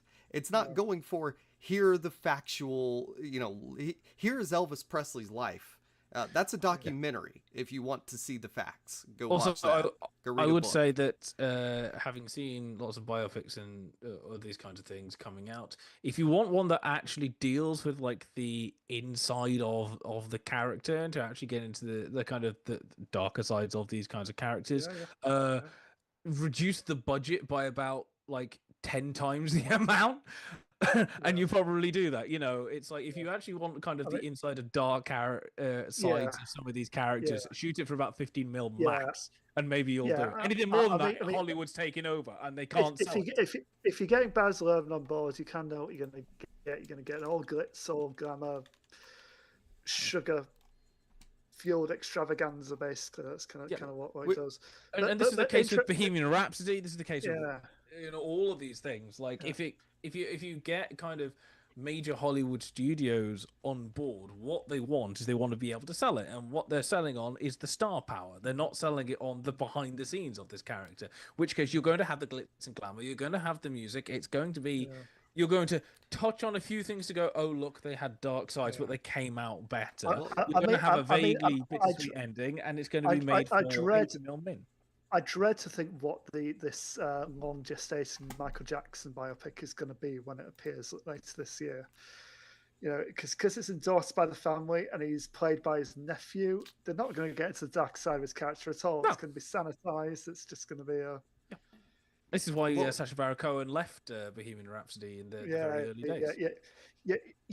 Because he disagreed with the director at the time not wanting to show Freddie Mercury at a truck stop. Well, he wanted to do Freddie Mercury in the Dark Side, and essentially Queen wanted to do the story of Freddie Mercury and Queen. Well, the problem with just the general audience going into Elvis is it's not an Elvis film. It's a Baz Luhrmann film. So I think if you go into it with that expectation, you're going to get a very different impression than, I'm going, my grandma, I'm going to go watch a movie about Elvis. Oh, wait, what is this? Why is there an old man in a fat suit in a casino dying on the floor in the first 5 minutes or whatever? By the way, if you want the darker companion to Elvis, go watch Priscilla. It came out the next year. That will give you the darker side of Elvis. And I'll make a very quick confession. If you want tonal whiplash you'll never recover from, double bill them. They're both great. Yeah, double bill them. And I'm going to make a very big admission. The 79 Elvis with Kurt Russell done by John Carpenter is one of the only major John Carpenter things I haven't seen because it was a TV film, not a feature film, which is why I didn't put it in my ranking of all of his films for the film magazine. I will get round to it at some point because I believe is that Kurt Russell's only kind of main actor nomination. I think it's the only John Carpenter film that's ever got nominated for anything as well. Probably right, yeah. Well, anyway, this one. Yeah, so the way it's framed also, I saw people complain, why is Tom Hanks in this so much? Doing a stupid accent. He should be nominated for Razzies. He's playing a con man who's pretending he's American from the Netherlands. I don't know. I didn't know anything about Colonel Tom Parker before watching this movie, and reading about him, I don't know what's inaccurate other than the voice is slightly better in real life. If anything, I reckon they probably toned down kind of his personality really, and kind of the shady stuff he actually got up to really. And the what the film is it's Colonel Tom Parker, the former manager of Elvis up until his death, his only manager. He is telling the story of Elvis, but he's also selling it as a carnival show, because that's his thing. He's a snowman who does snow jobs, which are, fun attractions to get people in the door and take away their money. He says that right at the beginning of the movie. It's not a sex thing, no matter how much it sounds like a sex Or a thing. cocaine thing. Yeah. But yeah, that's what Elvis is. Elvis is the attraction that is Elvis, not the person that is Elvis. Other than there are, a few moments where we see the real Elvis, quote unquote, and they're so stylistically different where they're quiet. There isn't music happening. It's just Elvis talking to people, talking to Priscilla, talking to the director of I don't remember what it's called, his comeback special in '68. Like those are the moments where Tom Parker's perspective is removed, and then we go back to the spinning roulette wheels turning into like car tires and all that, and eyes and stuff like that. Yeah. Crazy montages and I mean, I was watching this today, and I sent you guys a message. I'm like, I'm about 13 minutes in. Does this movie ever stop feeling like it's on crack cocaine? Like, and No, it aside doesn't. from a few moments, it doesn't. And my thing with this is that this movie, as much as you say, oh, it's a Baz Luhrmann film, this doesn't feel like a film that's directed. It feels like a film that was edited. I mean, but who is the one taking control of that? I mean, the editor, but fundamentally, Baz Luhrmann's vision is surely, okay, so here's all this crazy, we're going to do all these multi-screen shots, because in order to do every little bit of, turning videoing, what's his name, Austin Butler, but then we're also going to turn it into period-looking Technicolor or black and white film reel. Yeah. I mean, stuff like that is fine. It's like, it just... I'm there going, please do not have 2.5 hours of this. I can't take it. I just see it And as, it was. the whole thing is like the kind of Vegas show that Elvis ended up doing the last few years in his life. Basically, it is, and I'm like, I don't know if I half tuned out because it was an overload. And I mean, I had the same thing. I to this day, many years ago, started to watch Scott Pilgrim versus the World, and within 10 minutes I went, I need a break already. It's overdrive, and I have not gone back to it. There are some things that annoy me like that, and I mean, there's stuff in this film that I really do like. Austin Butler is great. Tom Hanks, for what it's worth, is actually a good performance. There's stuff in his film is really good. Everything's well done, but the way it's put together just it's a bit. This is the reason why I don't, for different reasons, I don't get on with Wes Anderson, because it's exactly the same thing, and I know what I'm going in for, and it's all exactly the same shot for like 2 hours, and it's like I was watching. The first one I saw was Isle of Dogs, and I was like, is this the entire film? It's just going to be. It felt flat, and the whole thing felt flat. This is like it's hyped up, and the whole thing feels it. And I don't know if there's enough of a drop in those moments where it's Austin Butler on his own in the kind of quieter moments. There are moments where I go, this is what I want, because I want to feel the story of it going along. But the fact that it's so hyped up means that those drops aren't dropping enough for me to feel that shift where the lights go away and I get the real or the attempt to have the real character, the real person of Elvis come through. Yeah, but I mean, that's where the framing of the story comes into play. If this were a film about the real Elvis, well, then maybe James Mangold's doing this, and it's just the boring Elvis biopic. But I mean, the point of the stylization is to match his hype, his energy, match that Vegas show, and it does that very effectively. Yeah, because your friend of mine, Mark Kermode, one of the biggest Elvis fans around, absolutely obsessed with him, and he said at the time, because he loved this film, but he said it's not a good Elvis biopic, but it's a good evocation of kind of what he meant and kind of how brightly he shined. It's about his spirit as opposed to the man and what he did. It operates on a different level. Yeah, and this is what I was saying about with Power of the Dog, trying to kind of maybe capture the slowness of this. This goes all out to capture the mad world that he was in, being bustled around with this, that, here and there, and all that kind of stuff. And that perfectly gets it. I just personally wish that you'd have had more of a contrast in those moments where you do get a peek behind the curtain, and it's more of a everything's gone, bring it down, and a kind of sudden stop. So I felt that a bit more. Well, I What, also what it think does well is it does really well. I also think there's variation in how those high energy points are executed, though. Like the first bit is a bit crazier than the next montage, which is, he goes to see Elvis play at the hayride, where Cody Smith, whatever his name is, Cody Smith, yeah, that's it. Him and his dad, who are two boring, white country singers.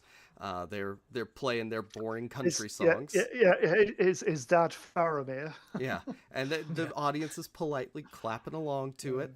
And then Elvis is off. He's preparing, and he's doing his little dance, and he's singing a gospel song, which is intercut with little kid Elvis, who first he's introduced through superhero comic panels, and then he sneaks off to watch, a guy playing guitar in a bar, and then he goes into a revival tent. It's a black church, essentially. And keep in mind, like, most of this movie, like at least the first half, takes place during segregation. So Elvis is going into these black spaces, and I don't know the accuracy of this. People talk about, rock and roll's inspired by black music.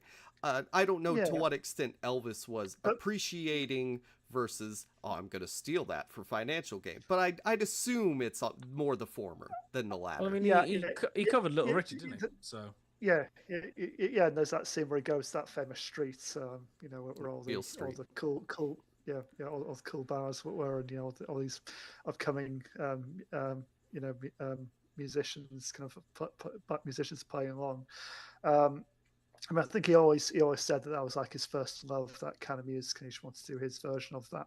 Yeah, and I do think he appreciated it.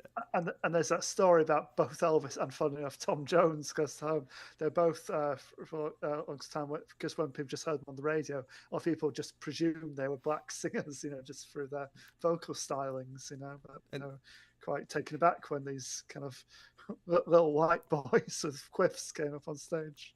That's the very beginning of the movie, though, or two, whenever Jimmy Rogers Snow brings the record and he's playing it, and they go, they're not going to let a colored guy go on stage at the hayride. And they said, that's the thing, he's white. And then there's the zoom, and Tom Hanks goes, he's white, which was my first laugh of the film.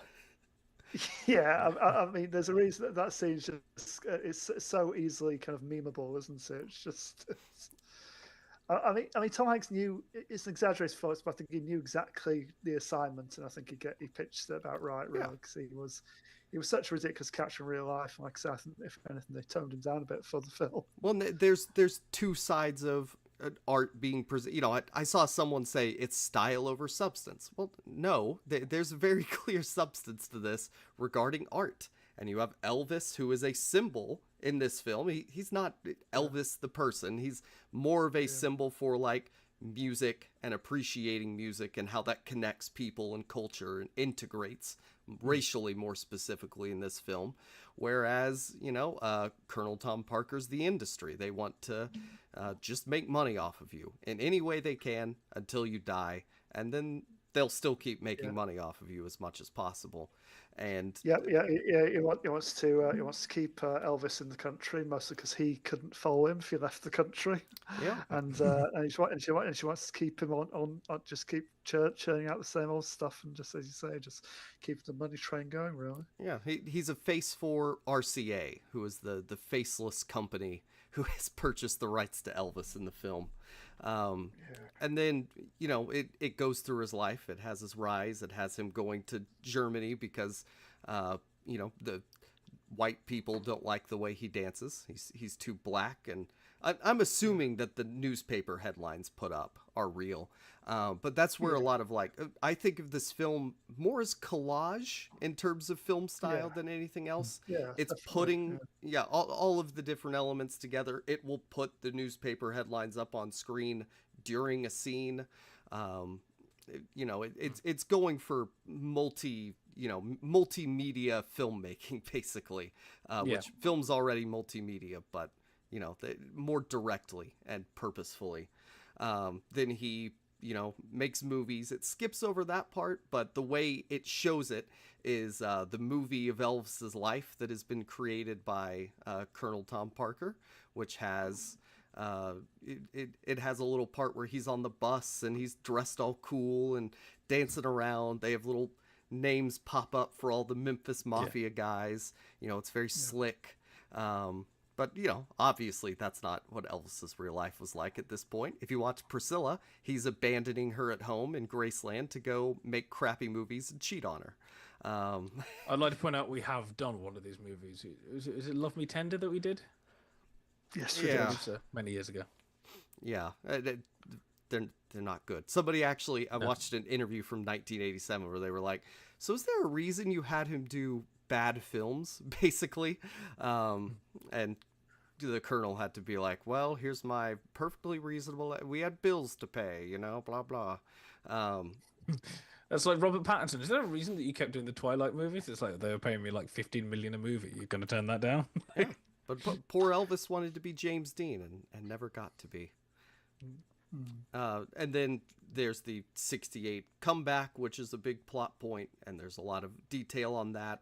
And then there's his decline in Vegas as he's basically, the lyrics in Suspicious Minds. He's caught in a trap.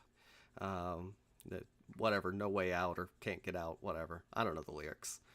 He cannot leave Vegas. He is stuck there because Colonel Tom Parker has signed a contract saying he's going to play here every year, and he could do tours in the U.S. And then Elvis gets old. And finally, at the end, we see real there's a couple of bits of real Elvis in it, including older Austin Butler's singing voices enhanced with Elvis. But younger is all him. It's all him early on. Yeah, it's amazing, yeah. But other than like one or two, and they're sure to try and like not show you that this is real Elvis, because all that period work that Austin Butler, they shot it and then put like a filter over it or stylized it to look like old TV, old movie, whatever. He's in all the newspaper photos. It's Austin Butler. And then finally at the end, we get him, real Elvis, singing Unchained Melody, and we get other videos and images. Just quickly wikiing, I just seen something hilarious, that one of Elvis's films, it happened at the World's Fair from 1963, was the first film acted for another actor we've already mentioned, Kurt Russell. That's fun. I was like, what? Like, he goes and plays somebody that he worked with on his first ever film. This is obviously was this back when he was a Disney kid? Like, kind of thing, yeah. Like, sorry, I've just seen that and have to throw this in. It's like the weirdest kind of connection ever. That is crazy. So Jacob, what do you think Mandy Walker brings to this? After the latest in a long line of collaborations with Baz Luhrmann. I mean, they clearly they've worked together since 2004. They did a commercial with Nicole Kidman. But so I messaged y'all while I was watching this for the very first time. I didn't watch this back when it was a thing. So this was my first time experiencing it, and the editing stands out way more just because that's the fundamental element of the montage that is driving so many parts of the story. It's also the fundamental element of Baz Luhrmann's filmmaking, I think. Let's into the talk in general. Yeah, like my favorite bit is where Elvis is with the big band in Las Vegas, and he's playing It's All Right Mama with them, a new rendition. And it's cutting between young him playing it, the old black man playing it on guitar, and modern, not modern, older Elvis, doing his own rendition, and it's all blended together. Listening to the album on Spotify, it's got all the blended songs. Like it's awesome. But as far as the way it's shot, it doesn't super stand out, other than I noticed while I'm watching it, oh yeah, it's got the practical lights are being at least shown on screen, like the mirrors and stuff. It's all very slick, very bright. For concerts, obviously you get to do all kinds of fun stuff. But what she did specifically, the pair of them, Mandy Walker and Baz Luhrmann, they decided to shoot on 65 millimeter because it would capture so much, and it fit the epic feel of the story they were wanting to tell. Elvis is a larger than life figure, so shoot in a format that matches that. Through every era of his life, they use different lenses and different lighting, styling things visually that would match the period. So I know her American Society of Cinematographer article talks specifically about, like, for the 70s point, they use 70s lenses. Like, they went out and got like old lenses, put them in the RE Alexa 65 digital camera, to really capture the feel for the concerts, and really all the shots. But I think more specifically with the concerts, she gave herself the freedom to shoot 360 degrees. And there's a lot of improvisation happening, a lot of kineticism. They point specifically to that scene where Elvis is like directing the band, getting them to play things. That sort of that was the tone they were going for with a lot of their. Obviously there's a lot of planned things, but they wanted that energy too. I've just noticed something. During production of Elvis, Luhrmann unearthed previously unseen footage of Presley that ends up forming based off a documentary. Yeah, Epic Elvis Presley in concert, due to be released September. That'll be cool. Yeah, I'm excited for that. If it comes out in the US first, which it obviously will do, I guess, Jacob, you're going to be reviewing that when it comes out. I guess so, if I could beat you to it. For the lighting, they did try and go with period lighting as much as possible. But, we had really bright lights in the 60s. It wasn't 1925 at that point. I was going to say it's Vegas as well, so you're finally getting the whole thing of neon takes like Vegas to the next level. So. Yeah, and they're going for being able to shoot things in ways that match the style. So like when they recreated him going on whatever talk show it was, how do we shoot that properly to match the period? How do we block it, frame it, all that stuff? Ultimately their goal was to frame him in camera like he was, he wasn't a man, he was an idea. And that's really what Tom Parker killed. He says, I didn't kill Elvis, but I mean he did. He stopped Elvis from ever being able to branch out and have freedom. He may not have killed Elvis, but he killed Elvis's dreams. One thing I will say with all the bright lights and stuff like that, there is a moment a lot later in the film where Elvis is in his kind of apartment and he goes around shutting all the curtains or hitting the button to close them all, and you get a very brief couple of things before he sits down at his couch and turns all the TVs on. You get a very kind of Deakins-esque silhouette sort of thing, and this is near the end of the film, sort of at least sort of 2 hours in, and everything's going wrong and stuff like that. This is one of the quieter moments in the film where all the lights have gone and he's just very slowly closing them all down, and it's just in silhouette and stuff like that.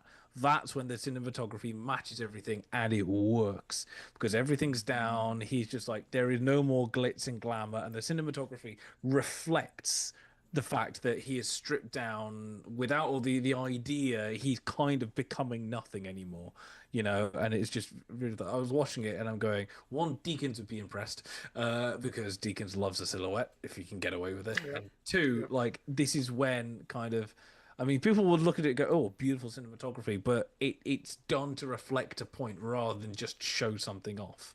They also, it's just a really nice moment. They shot through a lot of glass. So whenever he's doing the comeback special and they're up in a booth, the producers, directors, Colonel Tom Parker, they're all up there. And Elvis is down on the ground singing. And so in the frame, we could see the people in the booth. We could see Elvis down there, but Yeah. he's, a little trapped spectacle like a zoo animal. Yeah. There's Tom Parker opening the window and saying, "Look, we can go to the International. Ooh, that'll be fancy." So we're gonna move to a larger prison, essentially. And then the final sort of bit of that is in the similar part Kieran's talking about. They're putting foil up on the windows, so now he can't even see out. Nobody can see in. Yeah, that finally he's just stuck in this heartbreak hotel or whatever. And then the last bit on Mandy Walker specifically is that she was the first woman ever to win the American Society for Cinematography Best Cinematography Award. So she Wow. got it for this movie. There you go. Yeah. And it was nominated for, let's see, 1, 2, 3, 4, 5, 6, 7, 8 different Oscars. 8 Oscars and 1-0, Yep, yeah. didn't win any. Best Picture, Best Actor for Austin Butler, Best Sound, which the sound is really good, Best Production Design, Best Cinematography, Best Makeup and Hairstyling, yeah, Costume Design, yeah, Best Film Editing. I mean, I think the big thing is for Lerman and Walker and their collaboration, they weren't just going for reproduction. They were wanting to elevate the idea of Elvis, and Yeah. obviously the editing, the shooting, every aspect of the visual filmmaking came together to do that. And it's super weird. If you're gonna Yeah. watch it with your grandma, warn her first. Yeah, I mean, I did see something at the time. I can't remember which critic it was, but some review saying it's like this isn't the best Baz Luhrmann film, but it may be the most Baz Luhrmann film. It's like it's literally, that I don't think that Baz knows the meaning of less is more. Really, with him, more is more. Always will be. Well, Romeo and Juliet with cars and guns, with cars and guns. I also think like people complained about like the Jay-Z or whatever in Gatsby, which I mean I don't care about that, but I think the contemporary music in this works even better because Yeah, part yeah, of the story is like mixing yeah in Britney Spears. mixing One of the tracks culture, on it. mixing of era. Yeah, Like the Doja Cat yeah, song is it's yeah, fine because it's yeah. over It works. an Elvis sample. It's got the Yeah, representative of like what was the Memphis music community like. I yeah, can't yeah, remember who the character is, but and yeah. then Doja Cat is sort of then the ultimate product of like what is historical black music, Elvis, R&B. What is that leading to? Well, now it's Yeah. hip hop. It's kind of today's modern pop with like beats and Yeah, all that. So for me, it works here because there's something that it's saying. I can see in Gatsby how it's more of a complaint because it's just style, but here it means mm, something. The yeah, Eminem song, it means something. He's yeah, a white guy making black music, Yeah. so and there's a lot of respect paid to black artists. What Beale Street and all of that meant to Elvis, meant to music, Yeah. how inspirational it was. Hanging out with Um, BB King and Little yeah, Richard and he's the the only Gospel white Guys. guy at the segregated black club. Like, Yeah. mm, so yeah, it I really enjoy this movie. I watched it twice in the I last do. 48 hours, and I'd watch it Mm. again right now. Like it's Yeah, that good. it's really really enjoyable. I mean, I, for me, all three films, have a lot going for them. And Mm. it's interesting that these cinematographers are all have different takes on kind of what their role required. So I think with both ours to extent Kieran, I think they're kind of just part of the furniture, almost just facilitating, Mm.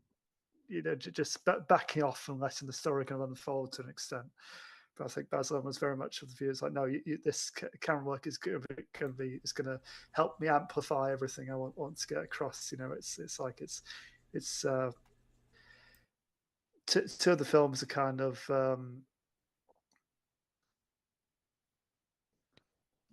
Yeah, blend into an extent, but now then Baz really wants it to stand out for his particular story. I think. yeah. For Mudbound and Power, it's almost sort of how do we do this to allow the story to tell itself? Yeah, yeah, Whereas with Elvis, it's kind of how do we use the story to make a film in a way?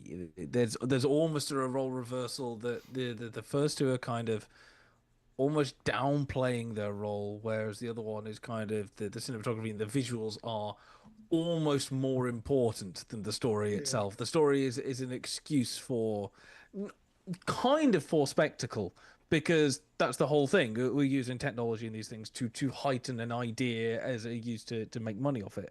In the same way that Nope is also playing on this idea of kind of exploitation for the point of spectacle in a way. And kind of treating Elvis like an animal, and therefore everything else has to be big and the fire and everything like that. And the cinematography is designed to play that up for a specific role. You nailed it with two of them are going for naturalism. You know, this is or could have been a real story that happened, and one is going for this is crazy. This is an idea. The stylization is the point. We're trying to make like myth, you know, or something like that, and different styles fit different ideas. I mean, compare kind of the telling elements of the same story with Priscilla, and just have differently a couple, you know, approaches that, you know, just on a stylistic level. You know, it's just this is the man, the myth, and shit. I wish we had a middle ground movie where it's like a little bit stylized, but still trying to, you know, seem like, oh, this really happened or whatever.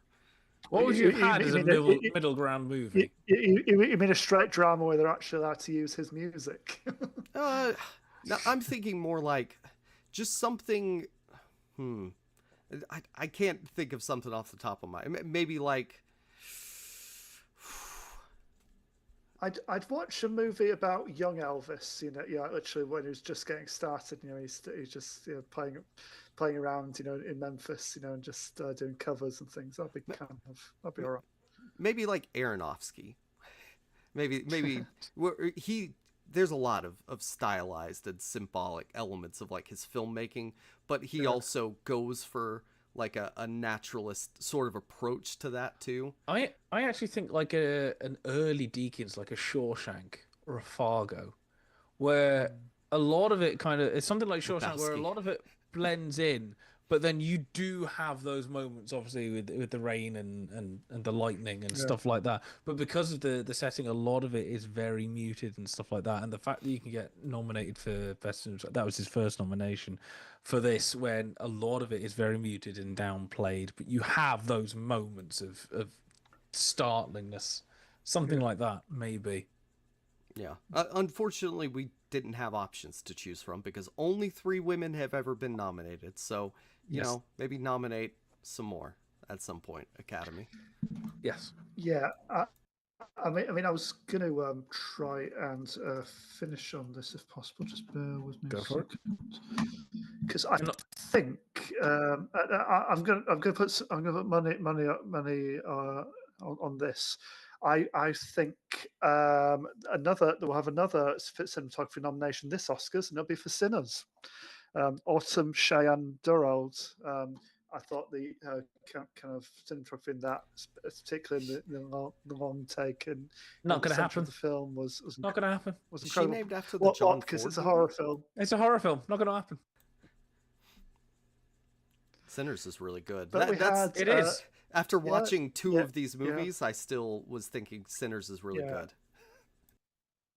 Yeah. But